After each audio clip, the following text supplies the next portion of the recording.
here, POC Gamer, and it is time for the Thursday morning map stream. So, yeah, this is going out live on YouTube, Twitch, and Facebook all at once. If you're not following me in any of those places, please do so. Please like and subscribe.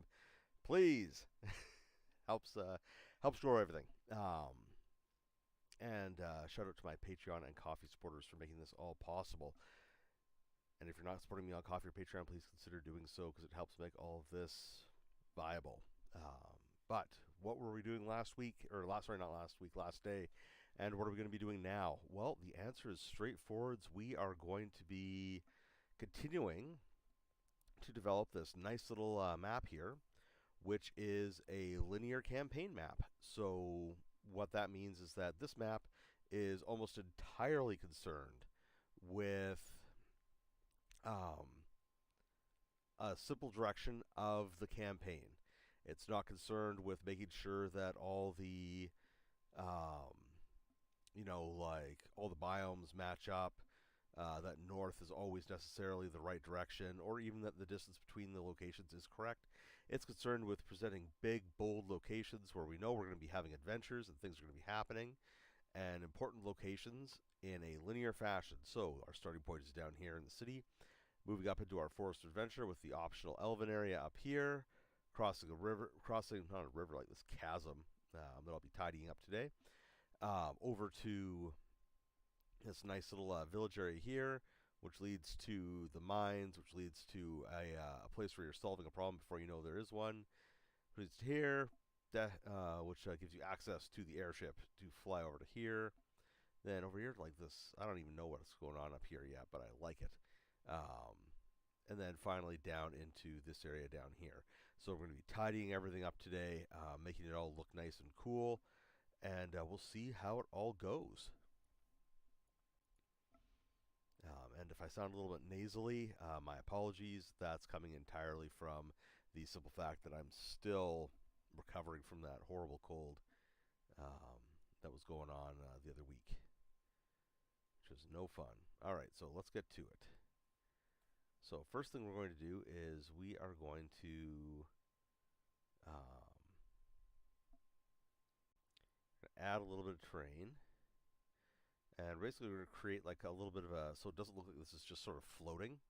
We're going to add a little bit of beach along the bottom there. So squiggly line there, go to 3. And we're going to make this smaller.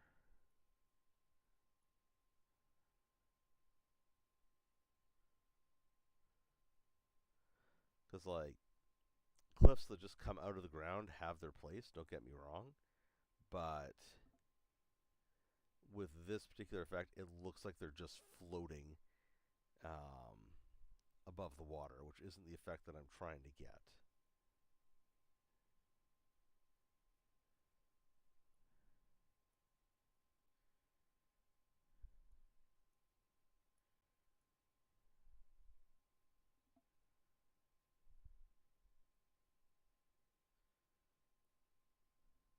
And then we're going to go into the paint, open the catalog, and we're going to find something that looks sufficiently beach-like, desert.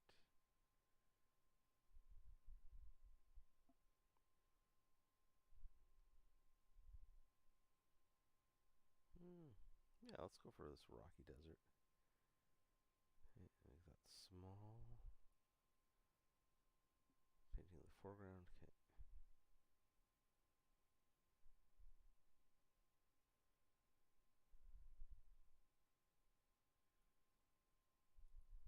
Go for this.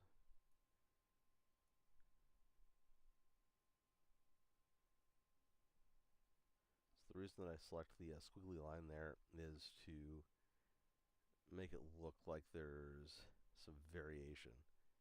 So remember, the whole thing with this map is that we're basically concealing how linear and how straightforward it is by specifically by giving it the illusion of depth and the illusion of presence. And this is something you see a lot in video game map design. great example is Hyrule, the world the Zelda games happen in. Okay, that world is. What is going on down here?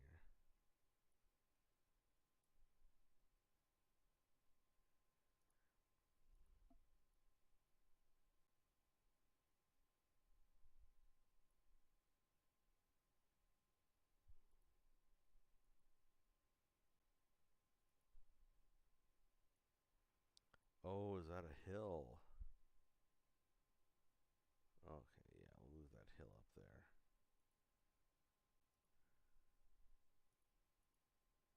There we go. So that was a hill spilling down into the that lower area there that was causing that problem. But yeah, the Zelda games, fantastic example of design of maps designed to that, because nobody will question, that Hyrule isn't an amazing place to go on adventures, have things happen, and do all that sort of stuff. But at the same time, not a lot of people are like, oh, what's the bigger world look like? And they don't worry about it because they've been presented with this very neat, clean world build. So, video games coming through with the inspiration again. All right, so that's good for there. So yeah, that looks a lot better. See, that looks a lot more natural there now. Pardon me.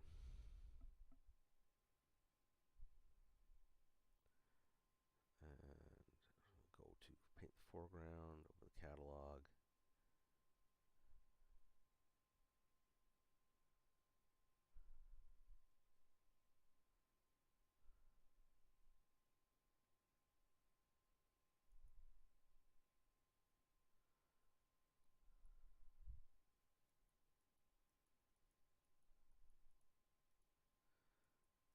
Just sort of add some of that.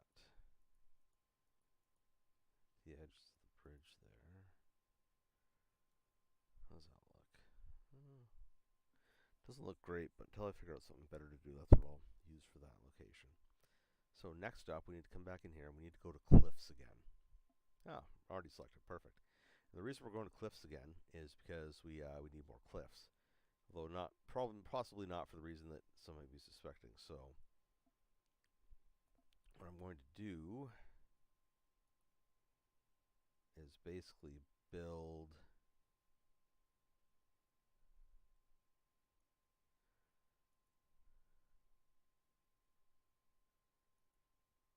a cliff.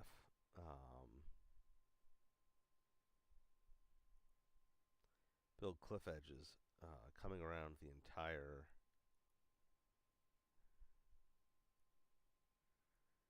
outside of this first part here, because I need more of that illusion of depth to make this work. Because we have to really communicate to the players that it's not viable to just sort of jump from point A to point B. And in this instance, we're doing that by manipulating their perception, no, not that one, of the ground. And we're making it seem to them like it's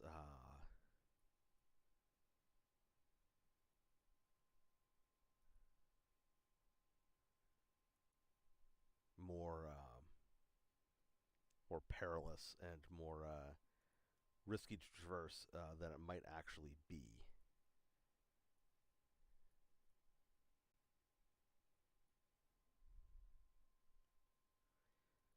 And so this is some, not just world building, but also like general like game master sort of advice, is that, as I've said before, your map isn't just being a map. Your map is doing important world building for you that even if you're not acknowledging that it's happening,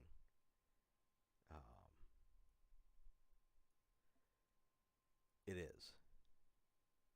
And you have a choice. You can either make it work for you,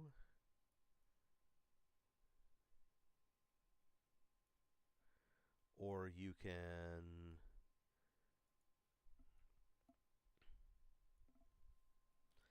just sort of hope that it all works out.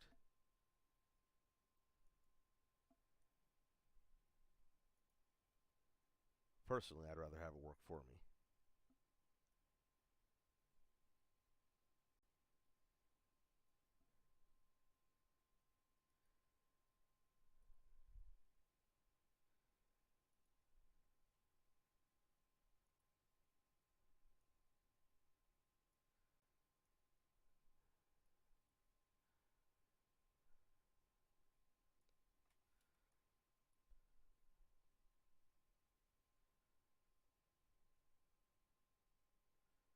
All right, so that's good. So what I'm going to do now is I'm going to come around, I'm going to subtract all the land that is outside of the cliffs that I've just laid down.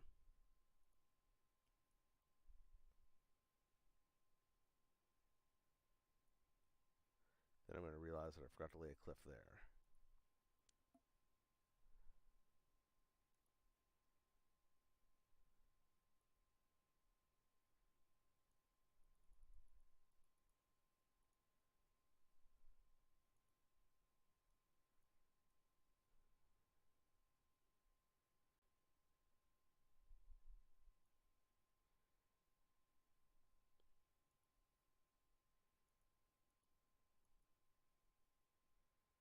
There we go. And I'm going to come in and now I'm going to add terrain.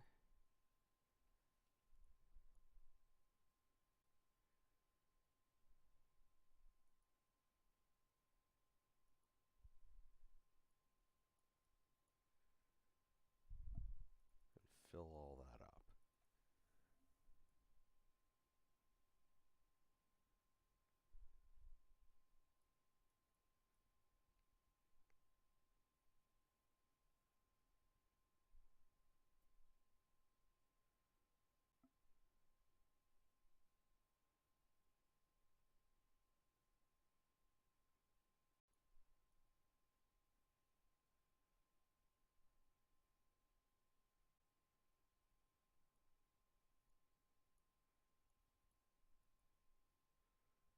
And go to subtract.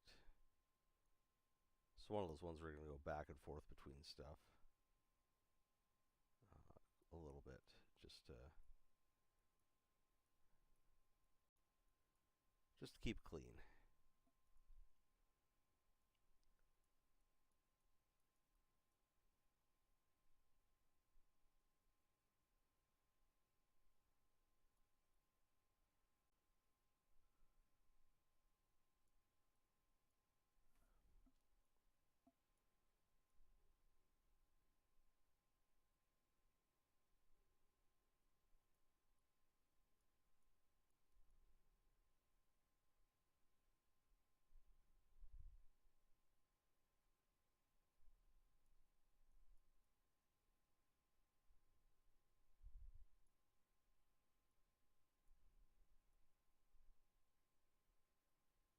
There we go.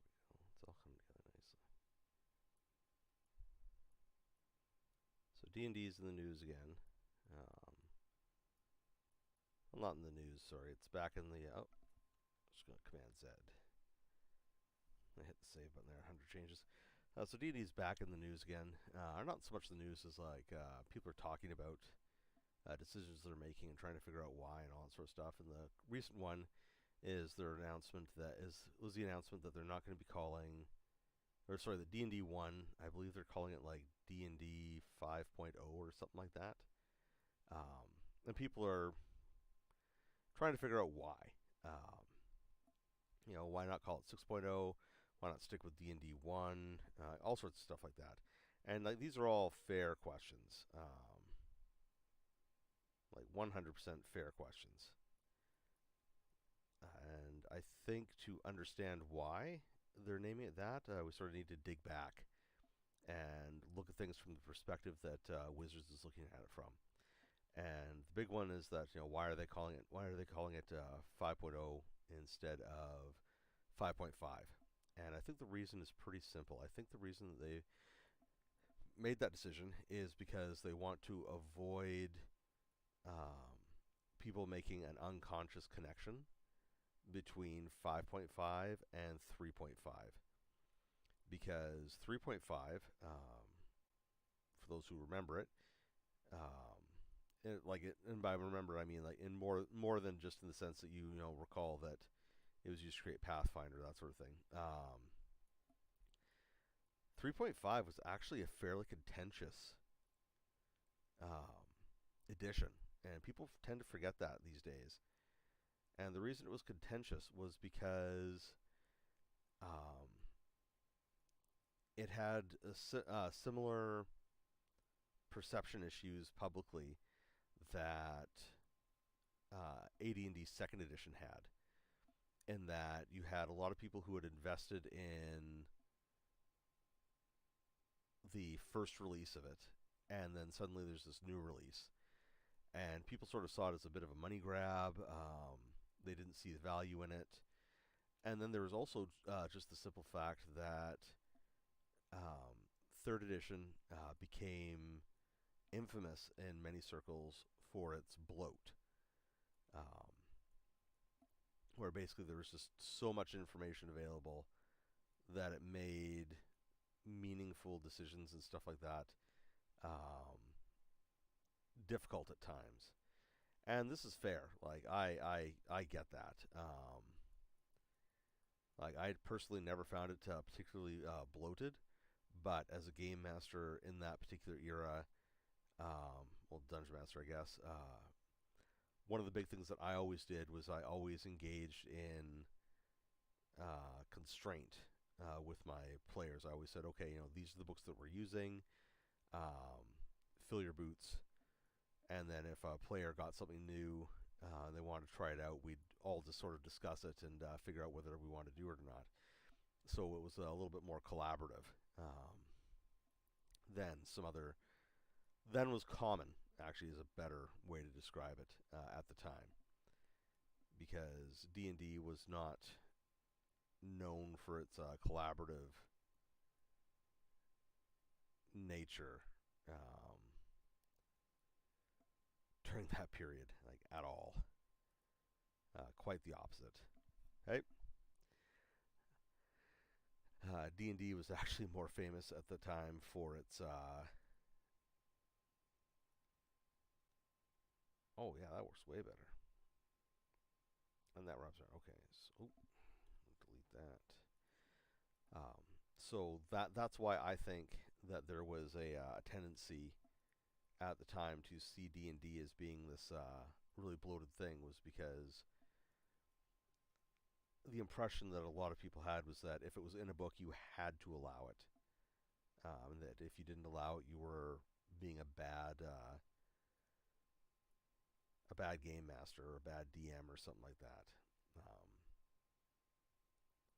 And so I think that's where that came from. And I think that what they're trying to do with the new edition is they want to avoid anything that might make people feel in the slightest that it's an old that it's something old school or old fashioned or has any connection to the past. So I think that's why they've chosen to do it. I don't know, of course. I have no special insight to the workings of wizards. I'm effectively persona non grata, I believe, in their circles right now. But that's my observation. Is that I think they're working very hard to try to minimize the damage, potential damage to the new edition by simply not giving it,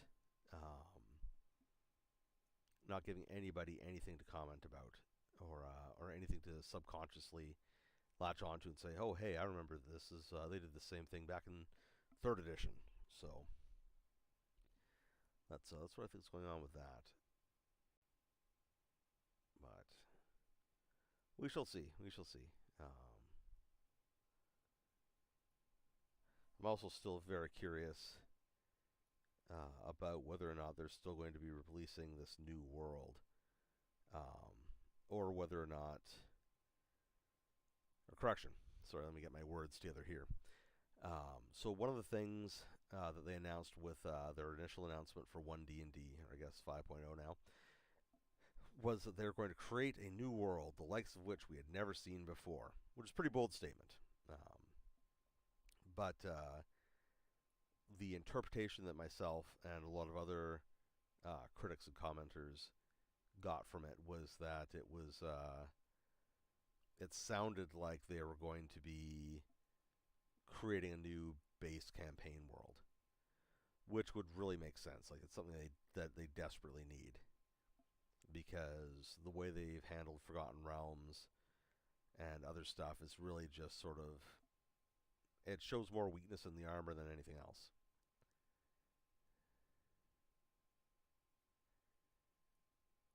There we go.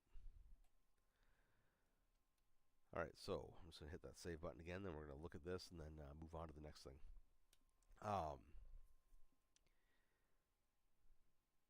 But what it's looking like right now, a little bit more, is that... Okay, yeah, that looks dynamite now. Okay, so... when I left off last day, so back to the map for a moment. Wild speculation again in a minute. So when I left off last day, what I'd done is I had these cliffs here, and then this area was over here, and was just sort of like, these islands right here are a good example of the flatness that this side of the map was presenting. So what I did was I took the cliff stamps and I created a border of cliffs on this side as well, and you can see now how that has altered how the map looks, because this is how it was. Like, if you zoom down to these islands, okay, like, look at that. Like, that was supposed to be the raised ground against that, and it really didn't look that great. But now we have this nice cliff effect that's really sort of showing, like, yeah, like, these are steep. It's no good. You're probably not going to survive if you try to, like, jump off of them. And it adds that sense of barrier. Like, it's because it's a more defined border, like, it catches the eye better. It better communicates to the players that this is a boundary that they're not likely to be able to push past. So, yeah, I dig it. So, back to wild speculation. So, from the sounds of things, it sounds like what they're doing now. So, I'm going to put some of this beach area up here. I'm going to throw some of that down here to keep that effect contiguous. So, we need to add some ground down here first. And we need to go to the squiggle tool, and I love squiggle tool. So technical. 15, there we go. But what it's sounding more like now is that they're actually going to be trying to merge all of their existing stuff into a Palladium-style megaverse. And for those who aren't familiar with Palladium, Palladium is one of the I think I mentioned last day that they're one of the last man standing sorts of operations from the early days of the hobby. They were one of the first groups to kind of splinter off from and like develop their own game system back in the day. Like, I think it was like 1983 was their first game release. It's like Valley of the Pharaohs or something like that. I've got a PDF of it. It's pretty interesting. And you can see like the bones of the Palladium system in it, and then the mechanoids released and all that sort of thing. Anyways, they're famous for their megaverse, which is basically all of their worlds exist parallel to parallel to each other in different dimensions that you can cross over between. And because their system, because the systems from each game work in every other game with little to no modification, um, they said it was megaversal. You know, it's the megaverse. You can do all that sort of thing, and it looks like Wizards is kind of copying that. Um, I don't know how well that's going to work out for them, um, because thematically, their worlds are wildly different. And one of the big things that Palladium worked hard to do is to make sure that um, while the system remained constant, the worlds remained unique, more or less. Um, whereas D&D shows a tendency towards homogenization.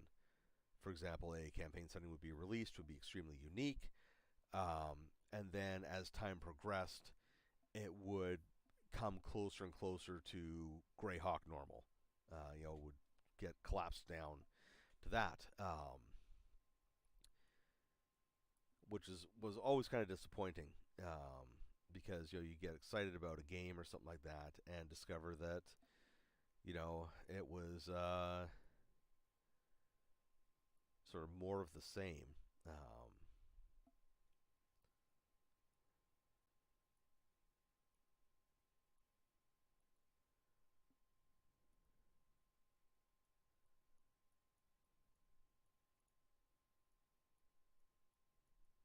There we go. Um, yeah, you discover it was like more of the same. You'd be like, ugh. Like everything feels the same. Whereas Heroes Unlimited, Ninjas and Super Spies, um, Beyond the Supernatural, all that sort of stuff, all maintained very different feelings, very different vibes. And then when they did kitchen sink it all together with Rifts, even that maintained a different vibe for everything else. So, all right. So I like where that's gone. That looks sharp now. That looks like it'll be good. So what I'm going to do is I'm going to erase these islands and maybe like redo them. Not sure.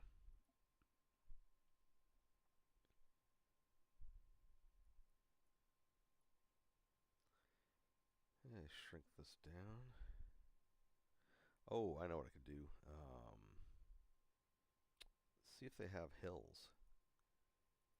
What hill options do they have? They do not have the ones I was hoping for. Cliff. Let's just go to. Oh, that was a mistake.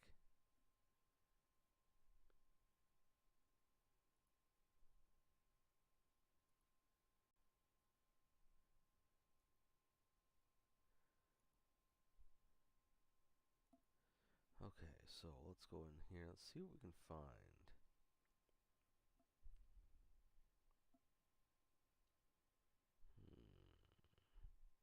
See, because these, like, they're good hills, but they're not. It's not the effect that I'm looking for. Just like those mountains are good, but they're not appropriate for the operation.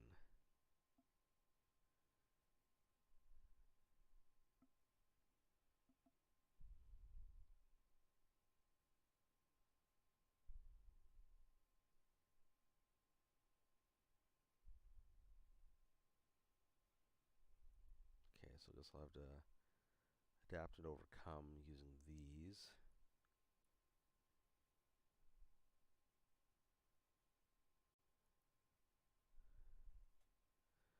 So come down here. So basically what I've done is I've just shrunk it down.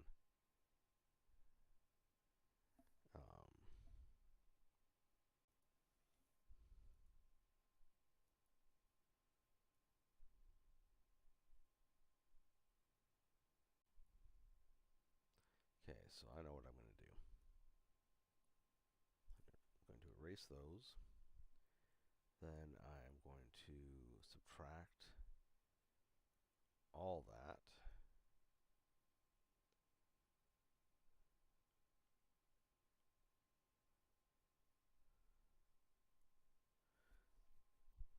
Then I'm going to come down here and I'm going to build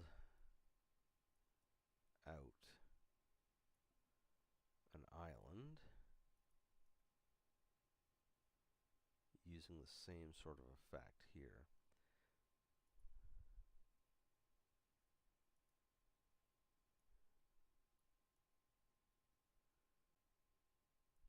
So if you remember from the when I was working on that village, one of the things I did was I built the hills, for it, and then promptly discovered that I had built them incorrectly, and so I kind of had to get it together. No, delete that. I had to get it together and fix that nonsense.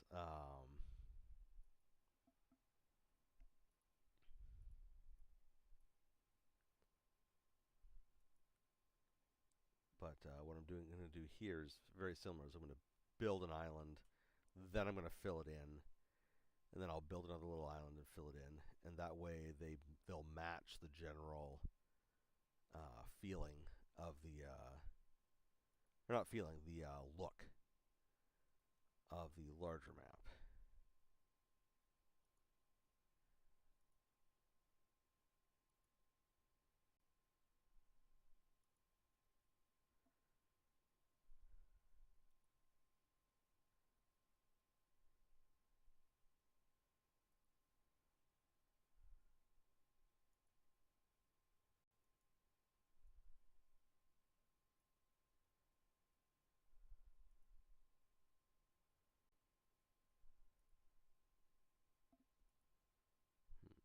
There we go.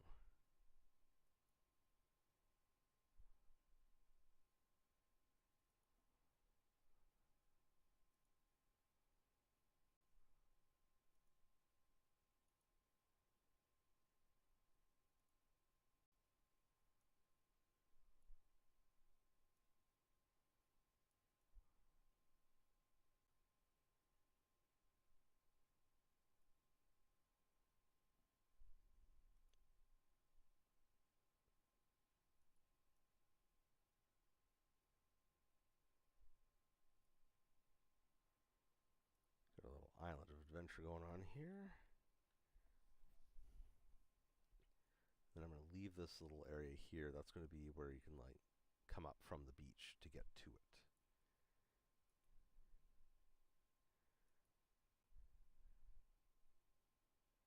Just sort of add circle, a little bit small. Oh, too small.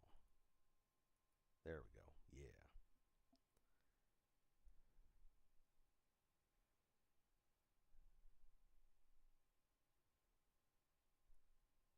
Actually, you know what? No, I can go to the squiggle one. Wait, no, not for the top. Yeah, so for this top part, I need to stay like that. Hey, what's going on? Just creating an island using cliff stamps so it matches everything else.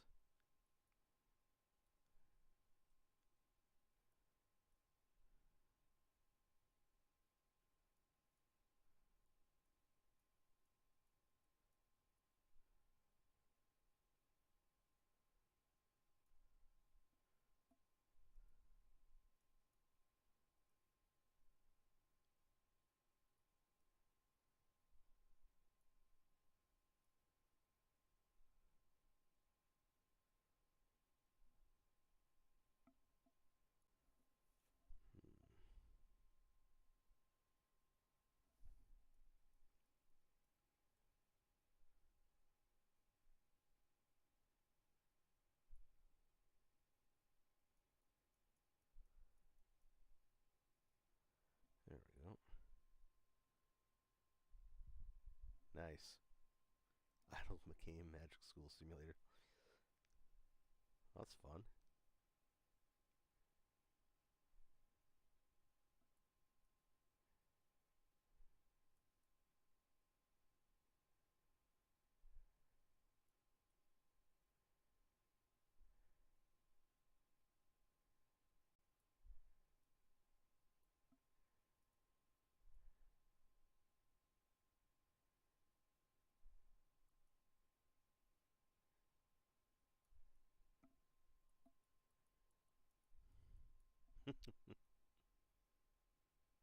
That happens. We all end up liking something else. Like, why do I like this? It doesn't make any sense. But then, it works out.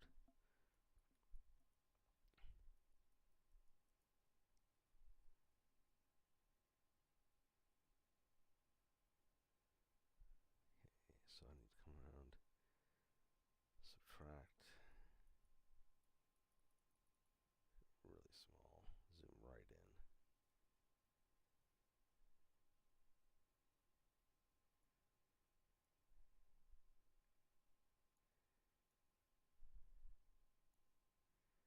This is like basically like shaving pennies or something. This is ridiculous.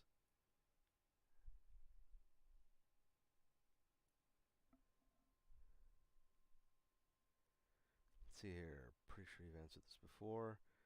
But what do you think makes a TTRPG setting a D&D setting? Um, Things that tend to make it a D&D setting.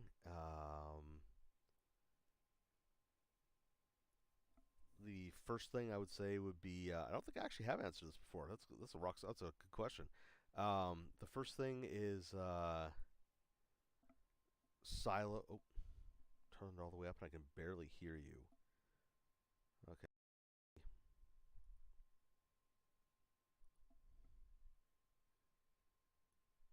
Microphone.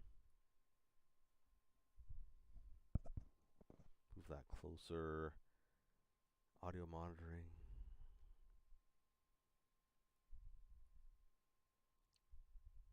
Source settings. Global settings.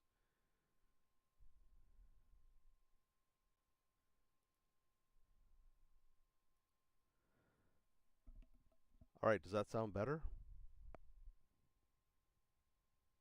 Or am I still super quiet?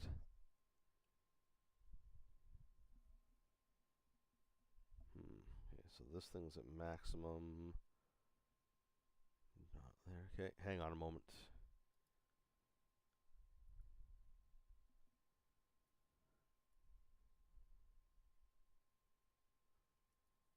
So,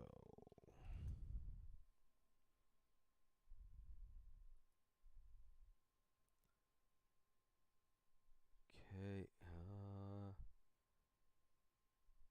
No.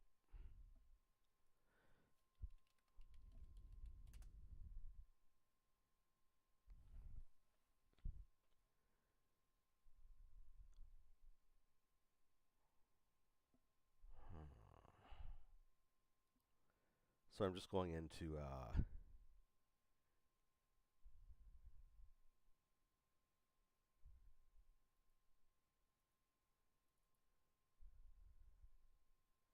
hey, everything's at 100.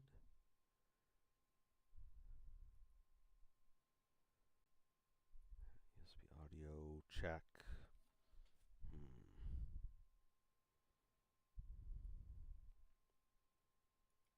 Hang on, let's get this. Let's get this solved here because I want to be able to answer this, and I want people to be able to hear me.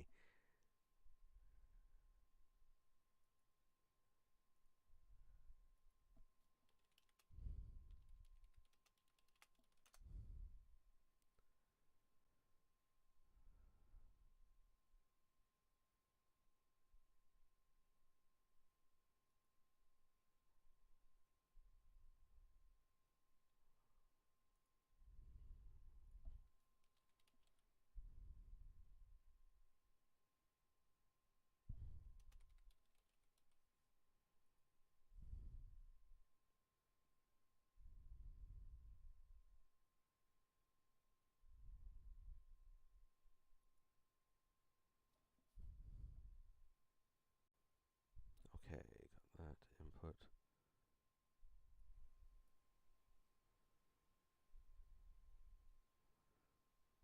Okay. Does that sound any better? Am I coming through any louder?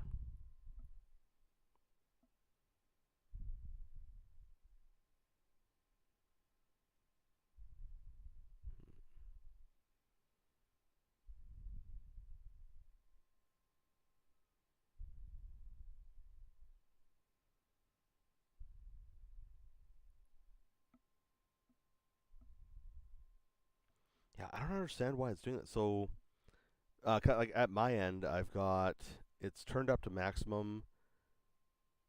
Um, okay, it's on. It was at 90% for some reason in Windows settings, so now it's at 100%. Um, wait, that's volume. That's volume output. Volume input. Yeah, volume is now at 100%. Okay. And it's coming through. It says that it's I'm maxed out here. Just let me audio.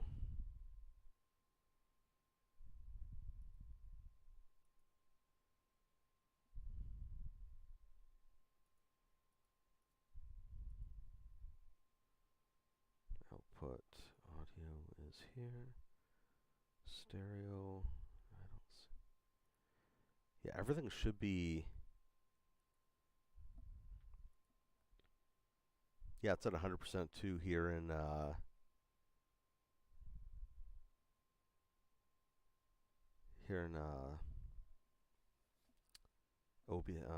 Streamlabs as well.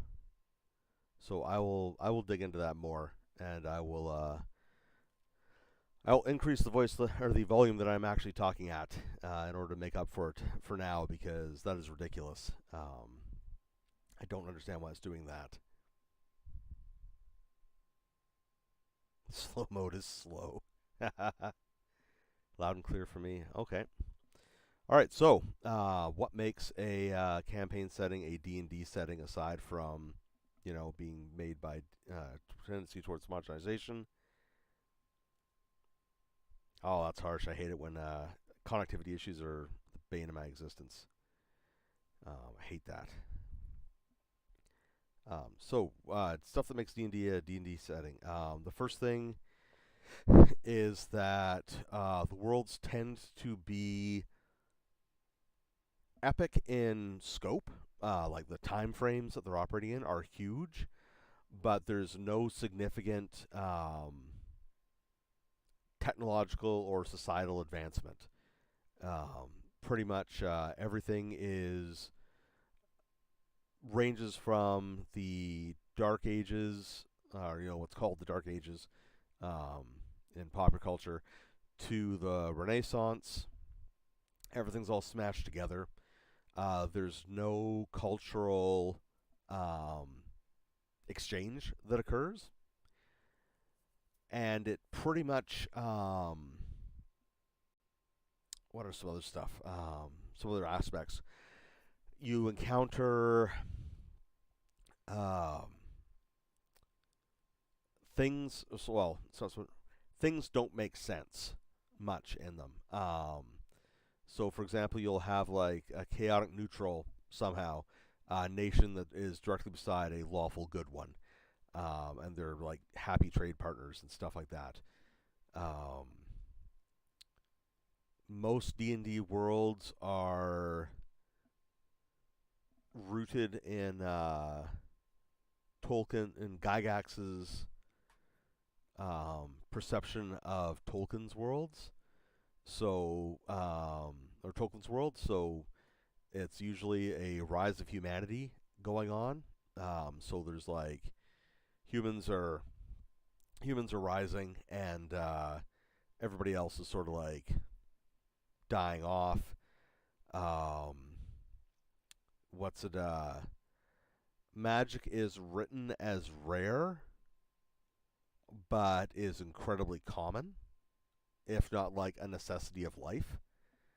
And I'm not even kidding about that. Like, so many D&D settings, especially older ones, had like tons of monsters and creatures in them that you specifically had to use magic to battle against. And they'd be like, nah, magic is actually rare. Nobody has it, and you'd be left wondering like how everybody is surviving. Another feature is, I think I already touched on it, was the siloed creation. So different parts of the world will be written by different groups or teams without regard for what's around them or how they interlock with each other.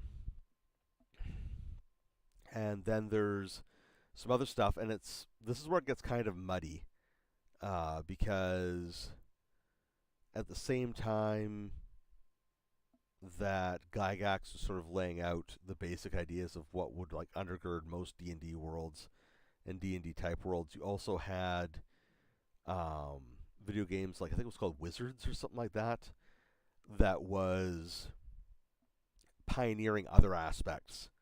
Like they sort of like took a few of his ideas and Tolkien's ideas, and then like ran in a whole other direction with it. And that's where we got things like the ideas of like elemental immunities and stuff like that. So it gets a little bit muddy, but usually there's um, some form of cosmology, like what's it? The Great Wheel cosmology involved in it. Although that can vary because even D&D didn't used to do that for all their worlds until they started trying to homogenize things. A really good example is Dragonlance. The original Dragonlance world was completely disconnected from anything else that had been developed for D&D to that point. Like it was its own animal, totally different cosmology, totally different world build. What other things make it a D&D setting?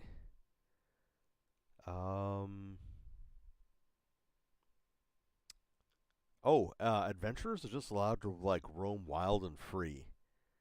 That's a big thing. Like D&D worlds are very libertarian in the sense that like people are out doing their own thing, and the state is usually quite weak unless the state needs to be used as an enemy. Why am I getting auto-modded on every message? I don't know. Hang on. Let's find out. Today we're doing some troubleshooting stuff apparently as well. We're doing some troubleshooting stuff apparently as well. We're doing some troubleshooting stuff. Okay, let's see here.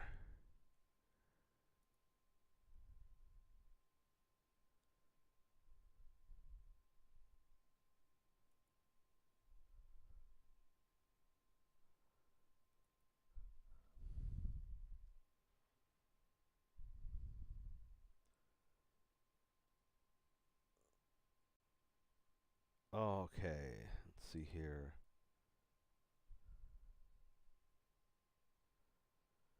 Ah, okay. I think what's happening is because I don't have an actual moderator watching this because I'm, you know, poor. Uh, I've got this thing. It's called Shield Mode, and it's a function built into Twitch. And so what it does is it's followers only. So only followers can chat. They have to have been following from. These are just like the basic settings that I just turned it on and left it on. And apparently now it's decided to enforce them. Slow mode, 30 seconds. So I'm going to turn off slow mode. And nod mod chat delay. Move that to 2 seconds. There we go. Okay, so it should be less slowing you down now. I hope. Fingers crossed. Slowing you down now. I hope. Fingers crossed. All right. Yeah, that was yeah, I've just been finding lately stuff's been activating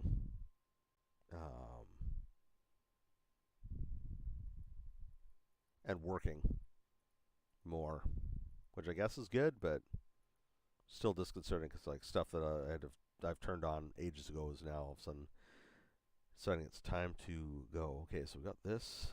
Let's get a little bit on there. I was talking about D&D worlds. Um, Lost my train of thought.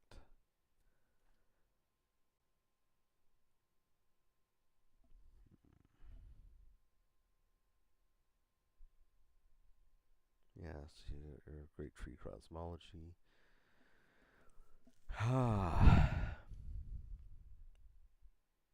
Oh yeah, that's right. I was talking about. Oh, sorry, didn't mean to hit my microphone there. I was talking about the libertarian leanings of D&D. So I'm just going to hit the save button here. So when Gygax wrote Dungeons and Dragons, and then later AD&D, dude has a strong libertarian and American frontier. Has been like narrative that he put into everything, and that being that, like I said, like the states are generally in the background or weak unless they need to be a villain or a bad guy. Then all of a sudden they're strong. Um, Everything is transactional. So, for example, even in worlds where, um, like the gods have a symbiotic relationship with their worshippers. Like the more worshippers they have, and the stronger the worship for them there is, the more powerful they are. Their clerics still charge money for healing services and stuff like that. So like everything is transactional, um, and everything is colonial. Like the objective is to push out, carve out your own like space. Let's see here. I'm sure. Describe the genre of old D&D as an old Western movie set in medieval Europe plus monsters. Yeah, that's pretty much it. Um, like the whole idea is that you're going to push out, take your space, take your place, and build up and be independent, all that sort of thing. Then, man, that island looks good. It's going to fit the screen. Yeah, it looks a lot better. So maybe I'll build. Actually, you know what? I'm happy with that one little island there. More islands is too much, I think. They'll get crowded. Um, let's throw some trees and stuff on there.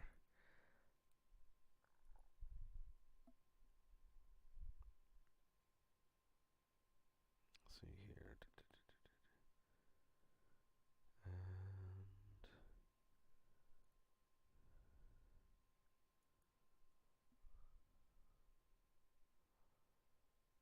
multiple.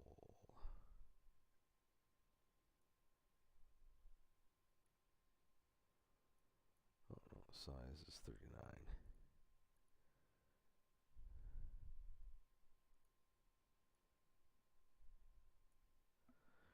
Anyways,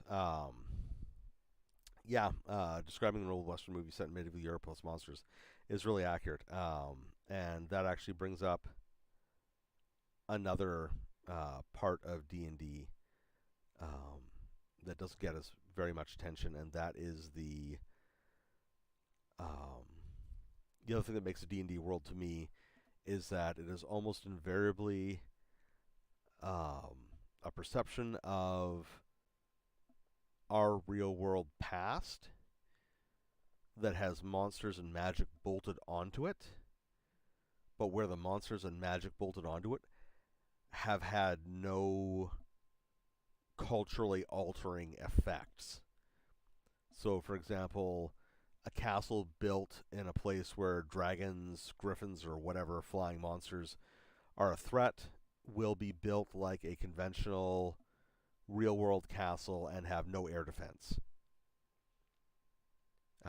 and no capacity to defend against aerial attacks, even though they're going to be happening. Um, Magic is never harnessed in a way to improve people's lives. It is only for battle, spying, and basically creating things for people who can afford to pay for them. What else? Oh, yeah, and technology ends, like hard ends in the Renaissance. Like that's it. That's the end of it. There's no technology is allowed to exist um, after the Renaissance period.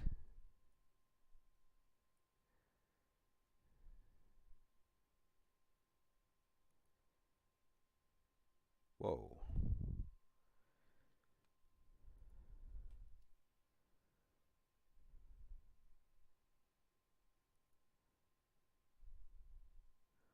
I wonder if it's a lighthouse.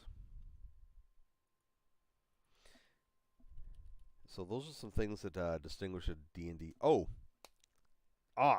yes, thank you. And people reminding me of stuff here. The other thing that is always a part of a D&D world to me is um, there is no in-world recognition of levels or classes, even though they have tangible, real effects. There is no recognition of it. Like people might say, "Oh, that person's a warrior. Oh, that person's a knight." Like that sort of thing exists, or like that person's a magic user or a cleric. But they're seen as like jobs or professions or something like that. They're not recognized as classes that give powers.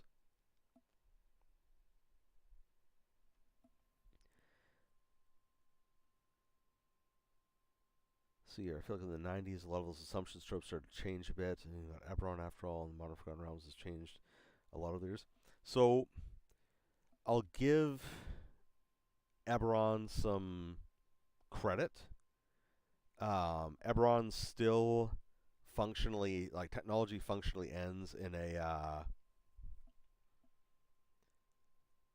I do. Okay, so I do remember when there's titles. That was really fun. I actually missed the titles because I thought they were a cool little piece of world building. And I always loved the idea of like characters generating honorifics. I love that. I missed that. Um,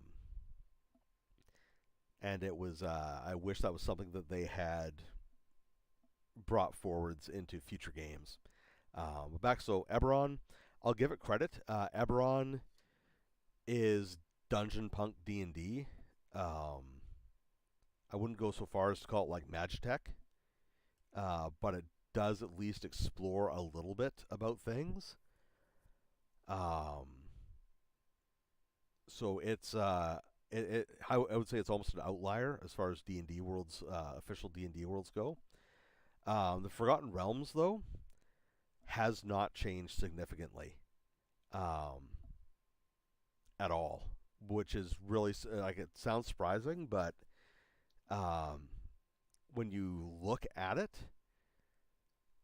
whatever year it is now, like 1490 something or whatever it's supposed to be, there is no significant difference between the 1490s and the 1380s or 60s. So like you could like go all the way back to second edition, and there's functionally no real differences. The gods are all the same. The place is still a mess. Um, there's like things you could point out to sort of say that there's a difference. You know, oh, the gods can now overlap and everything else like that. That overlap was already happening, and it was happening because there was so many differences already. Um, I'll throw a lighthouse out there. Yeah. Um, because they. Okay, I gotta get my thoughts in order here. Place a lighthouse and think about Forgotten Realms and how it's a D&D world. So it is kind of a boring way to build a world. It is. So with Forgotten Realms, the problem Forgotten Realms, the challenge it has, it's not a problem, it's a challenge. The challenge that it has is that the way that Ed Greenwood originally wrote it, it was actually a fairly tight build. It consisted of the area of Faerun, um, which was like sort of like their known world. It was implied there were spaces elsewhere that there weren't particularly detailed, so that was like space to write more, develop more, all that sort of stuff. But it was just one area, and it had a set of deities, and it was good. But then they started bolting stuff on, so they added on Karatur, which I believe made its was originally written. Like the whole Oriental Adventures thing was originally written for Greyhawk, I believe. But the Greyhawk world map was already pretty full, and so they bolted it on to um, Forgotten Realms, and added a whole new sets of pantheons, belief systems, and a bunch of other stuff, and then made sure that they never communicated ever.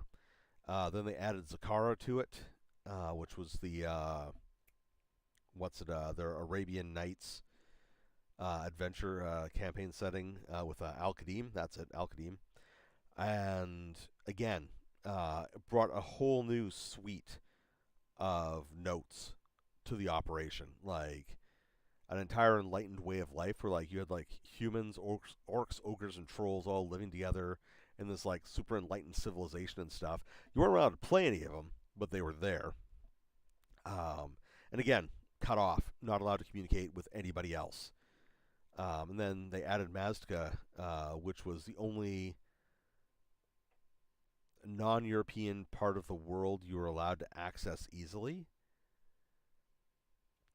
But they decided, the writer for that one decided that they were a fan of the conquistadors, and that the conquistadors were the good guys in the colonization of South America, and so like that went sideways bad.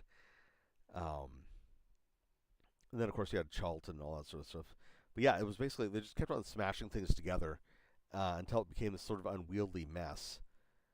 And then they tried having one, two. How many apocalypses? I think they've had 3 official apocalypses now to try to like reboot the operation. The first one was when the gods got kicked out of the heavens. I forgot what it was called, like Godfall, God Wars. Anyways, there's a whole trilogy about them. That's where we got like Cyric, the new Mystra, and all that sort of stuff. And that didn't work very well. So they did another one that was the Spellfire event in 2nd edition, which didn't work particularly well either. Like they were trying to introduce new concepts and stuff like that to the game, and it just D&D didn't have the bones to run it all.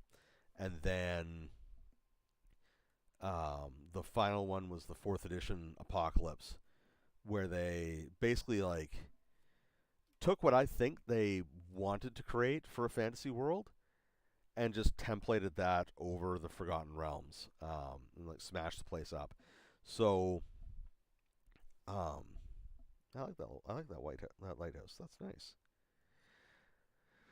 So they that's all that went down, and then for 5th edition they reset the world, like hard reset. Like there was a novel series about it, everything. All the beloved characters from the 14th century were brought back, so that's where you get Drizzt back and all those other people. They're all back. And the world got reset back to the original 2nd edition / 3rd edition map, everything.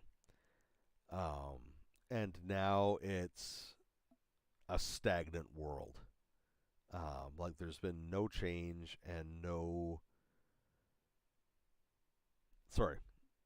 So obviously there's been like some changes. There's been no progression. There's been no development in the sense of change. Like there's been smoke powder weapons have been around since 2nd edition.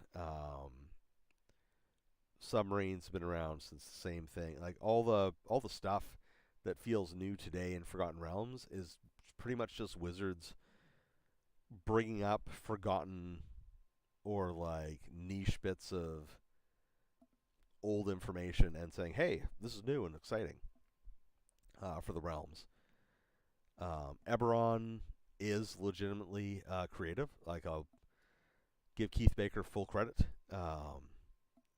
He put together a good campaign world that, while it is built on D&D's bones, it feels different. At least in like the vibe and gameplay, it's just D&D with with a different coat of paint on it. But it at least goes to the effort of trying to be a bit different and trying to push, pardon me, the mechanics and capabilities of D&D to their limits, which I think it achieves without introducing entirely new rules or entirely new um, mechanics. I think that it's pretty much the best that D&D can be pushed to. Although I also recall, like, when Eberron released, there was a lot of pushback against it. People did not like it because they said it felt what was it? My favorite one was the people who were complaining that it felt too anime and that it didn't feel like real D&D. But mind you, these are the same people who complain today when there's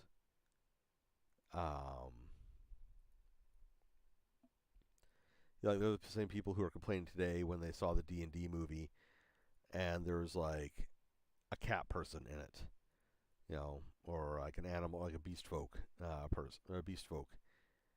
Um, it's frustrating, frustrating. And it is a pretty boring way to build a world, but um, the challenge it has naturally is that um, it's it's one of those things where it's instant familiarity.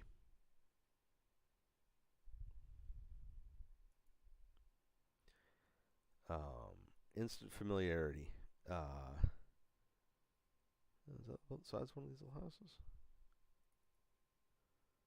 There we go.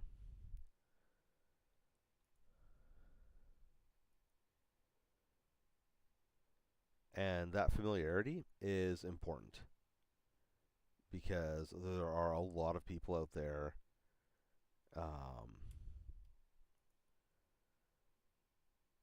who honestly, like, they're not playing D&D because, or sorry, they don't pick D&D and D&D worlds because they love them. They pick them because they are instantly familiar.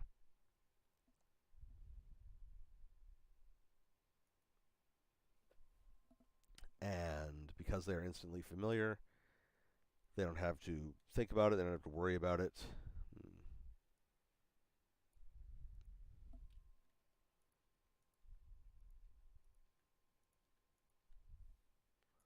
What did I use up here? Yeah, you know what? I don't think I'm going to put fields around this. That doesn't. It feels like I need to build more around it, so I'm going to figure out something else to do.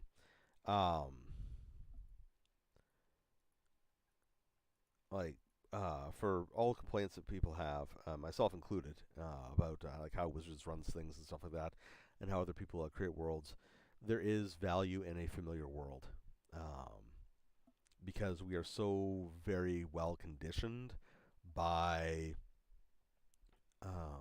popular media, and specifically, I'm talking about like live action TV shows and a lot of novels and movies and stuff like that.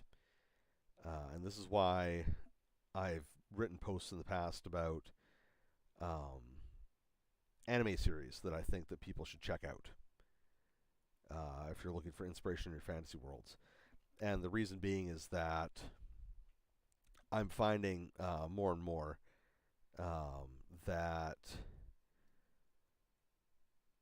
it's there's a lot of non-Western creatives who are taking Western fantasy concepts and running with them, and they're doing a better job creating with them because they're thinking about it in the sense of like, how would X affect Y? So like, if there's a bunch of magic in this world, why isn't magic being used for this, or why isn't it being used for this? How does this affect technology? And they're doing that sort of holistic world building, and it's paying off.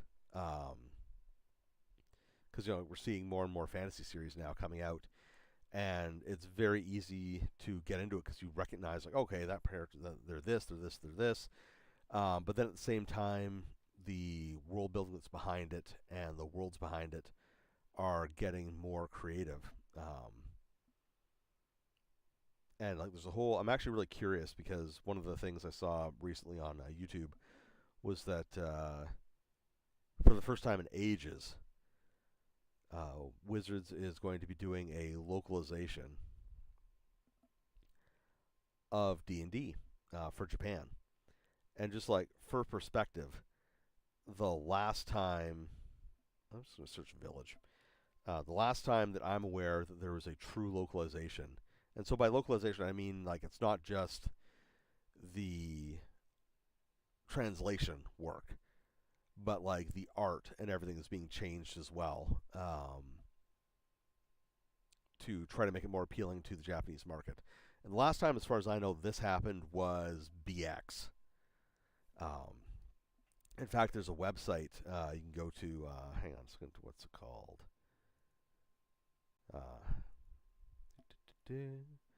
So I'm just looking this up quickly here.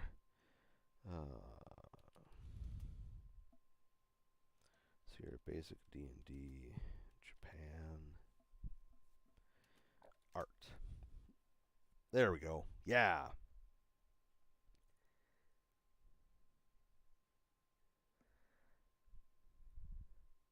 So it's on a site called Atlas of Mystara, and it's the Japanese D&D World Cyclopedia, or Rules Cyclopedia. And this was a true localization of BX, complete with, let's see your link. Yeah, hang on a second here.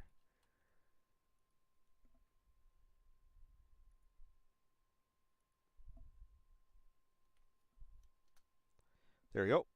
Link is up on the Twitch stream. Let's see if I can see what I could do on. Can I do it on Facebook?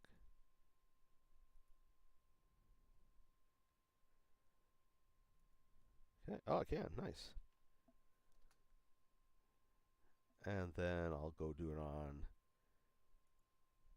YouTube, because I know I got some people watching on YouTube. Let's see if I can see what I could do. Right, and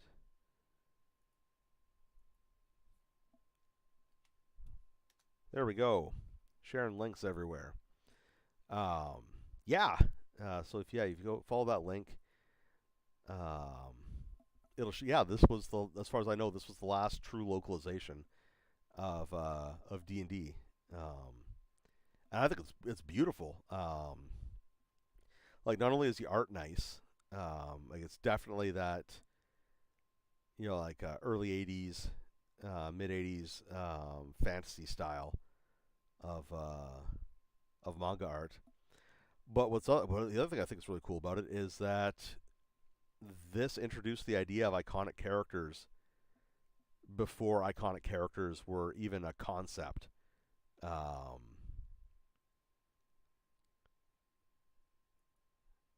Before iconic characters were even a concept for the rest of us. So I'm going to throw this down here.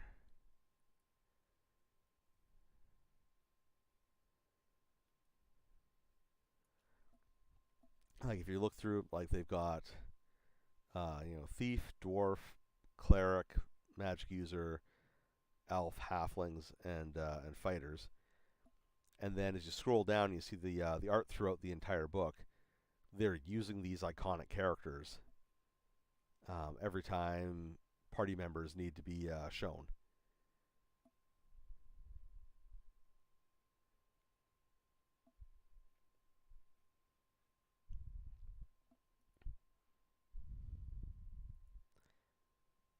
And so yeah, so they're doing that again, and they had the promo imagery for some stuff. And like to be honest, the art they're using for that, as far as I'm concerned, they should be using it in their mainstream books here because it is good to go. Yeah, yeah, it is good time. Yeah, I don't know. I should share that link more often because it's so cool. It's such a great peek into the past, and like for me also frustrating because like you see all this cool art, and then I look back at like my copy of the Rules Cyclopedia, and like the stuff that we were getting here in the West, and I'm just like, this stuff was so much better, so much more evocative. Okay, so I got that. So I threw that down there. So that's an extra area. That's an extra area.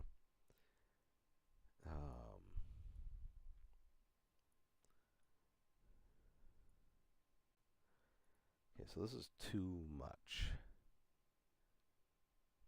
So what I'm going to do is I'm just going to reduce that down to that.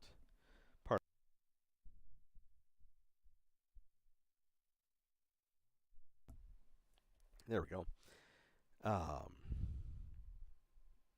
Okay, now I wanted to clear this.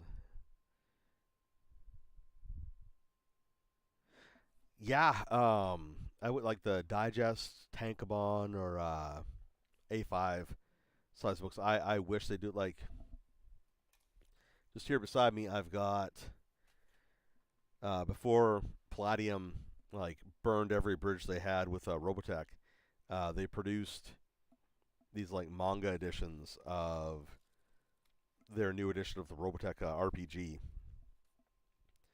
and I think they're fantastic. They're small, they're convenient, it's all the information, all that sort of stuff. And then they stopped after 3 books and went back to full size because some of the fans, some of their older fans, are like, "Oh, I only like books that are full size or RPG. These are hard to read." I'm like, "Are you kidding me? Like, look at this thing. It's a huge floppy book.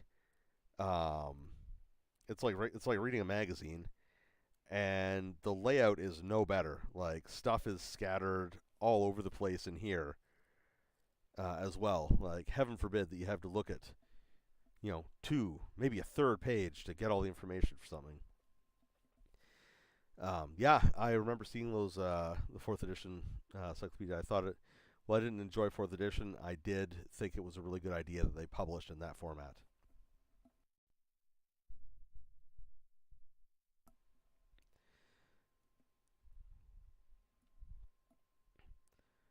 But yeah, so they're taking a shot at the title because last time I checked, and so like my information is old, so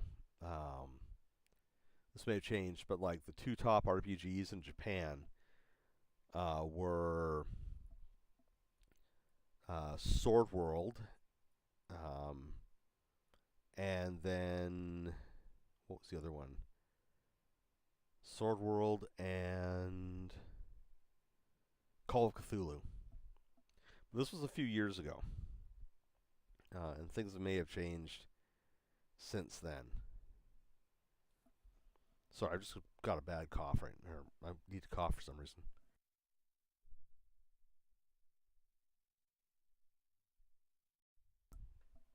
Anyways, um,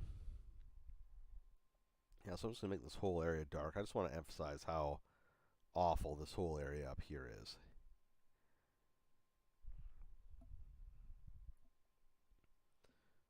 Zoom in. There we go. And if you're not familiar with Sword World, if you've watched anime, you probably are more familiar with it than you think. So Sword World is actually its origin is a classic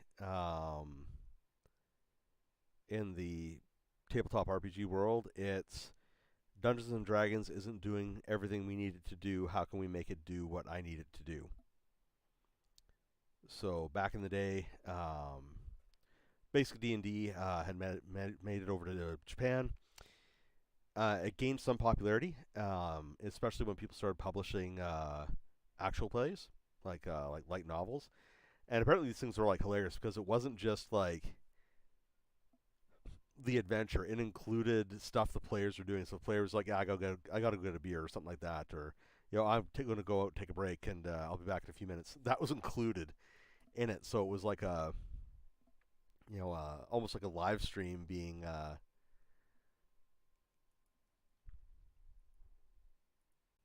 written out. It's fantastic. So those came out, and if you've ever seen any of the Lotus series, so Record of Lotus War, um, either the OAV or the series, Cristania, Rune Soldier, there's a ton of them.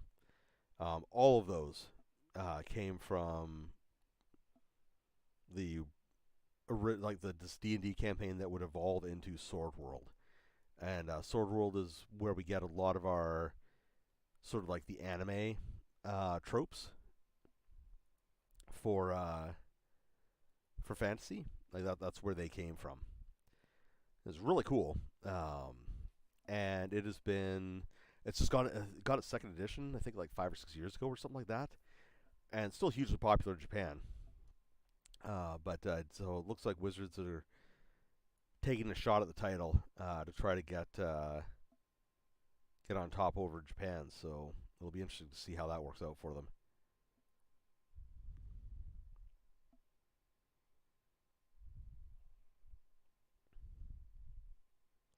Also, if you haven't seen Record of Lotus War or any of the associated series that happen in that in universe, I strongly recommend checking them out. They're not. It's not the most complex or um, like gripping plotline stuff that you'll ever see, but it's fun. And if you've, it's also very. Let's see here. Let's increase the brightness. There we go. Increase contrast a little bit. No, decrease contrast. Too decreased. I'm trying to make this tower stand out a little better. Like I had a friend back in the day who was. I have a Sword World derivative. Really? That's cool. Um, what is it? Like what's the name of the game? I'd love to check that out.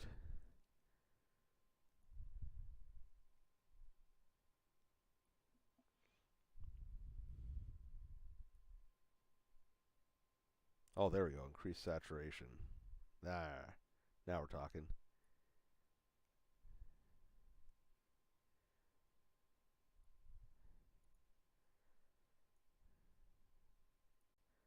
Yeah, that actually stands out now. I like that.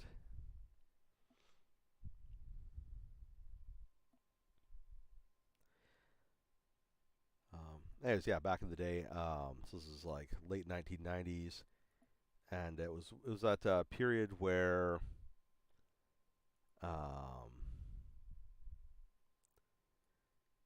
anime was nowhere close to as mainstream as it is now, but at the same time, um, it was getting there. Like it was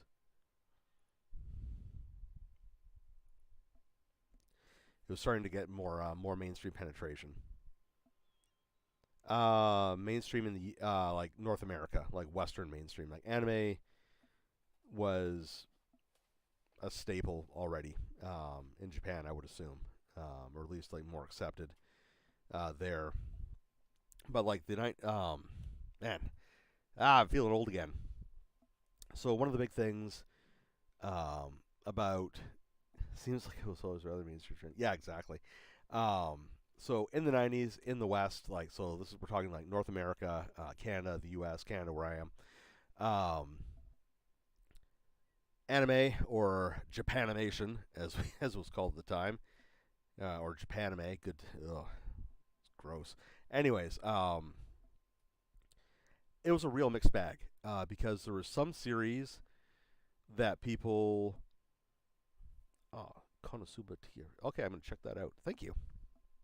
Um, there's some series that people accepted, um, largely because they didn't know it was Japanese, I guess. So this is things like Captain Harlock, Robotech. Hang on a moment.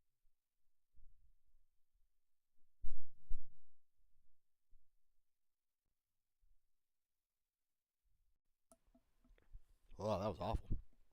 Anyways, uh, okay, got to turn my mic back on. Um, Robotech, Transformers, all that sort of stuff. That got a pass. It was okay, and it was because it looked sort of like vaguely Western, I guess, in people's minds. Like they were able to convince themselves of it.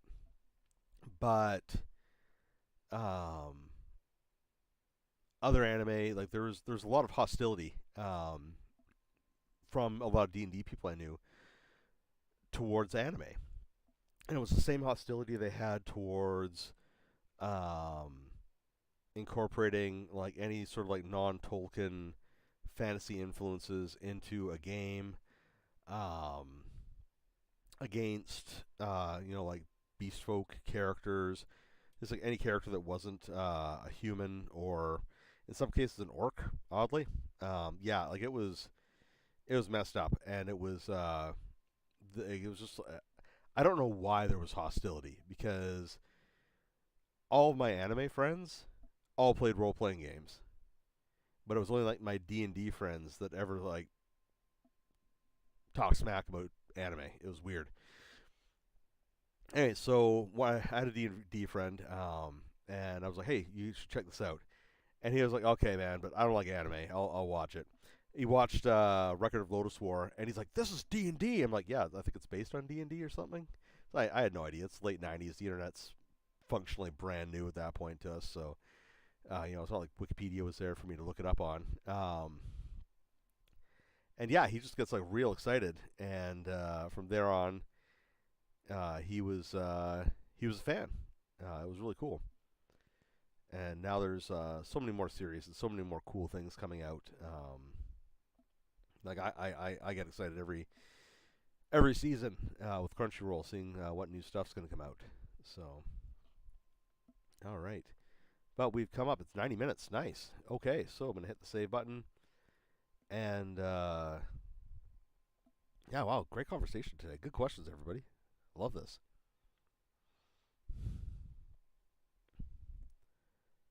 Hey, map saved. Collapse those in. Fit screen. All right, so yeah, map's coming along great today. So we did all this tidy up along the coastline here, established cliffs here, redid this island, made it look nice, added 2 more optional areas. And if you remember from day one when I started this, adding optional areas is very important on a linear adventure to creating the illusion of of a world. Um, like Goblin Slayer, yeah, I wouldn't show Goblin Slayer to anybody. Um, that series went off the rails fast. Oh, oh, I did accidentally place.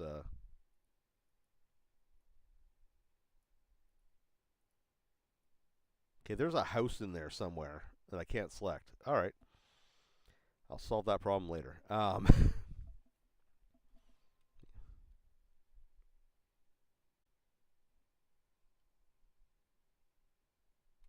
Okay, weird. Um, yeah, I know I would not introduce. Yeah, no, nope. That series went sideways fast. Would not do that. Anyways, so yeah, cleaned up all this, created this nice, communicated that this is, these are cliffs here as well, so it's You can't just make the leap. Added some more of those optional areas, did some tidying up, all that sort of stuff. And yeah, this is looking pretty good. I'm thinking next day, so on Tuesday when I'm back, I'm going to work with developing this area down here into something. Get a little bit more stuff going on up here and in the desert, sort of like tidy it up. So basically, the idea is that I want it to look busy enough that people are looking all over and being like, oh, what's this? What's this? What's this? And not noticing that I want them to go from here up through here, around here, and come over to there. So, yeah. Great conversation today. Thank you very much for watching. It's great. Got people watching me on YouTube, watching me on Twitch. Everyone's engaging. This is fantastic. Thank you very much. My name is Graham, and you can find me as PC Gamer on social media. Please like and follow me wherever you happen to be. And I will be back next Tuesday for more mapping, more live stream goodness, and it's going to be fun. We're going to get this map done, hopefully, next week, and then we'll make some little battle maps up for it, and it'll be a whole thing, and who knows, maybe my derivative of Basic Fantasy will be ready by then, and I could co-release them. We'll see. Finally, a big shout-out to my supporters on Patreon and Ko-fi for making all of this possible. Thank you very much. And if you're not supporting me there yet, please consider doing so. You can do it for as little as $2 or $3 a month, and every bit helps. I hope you all have a great day. Take care.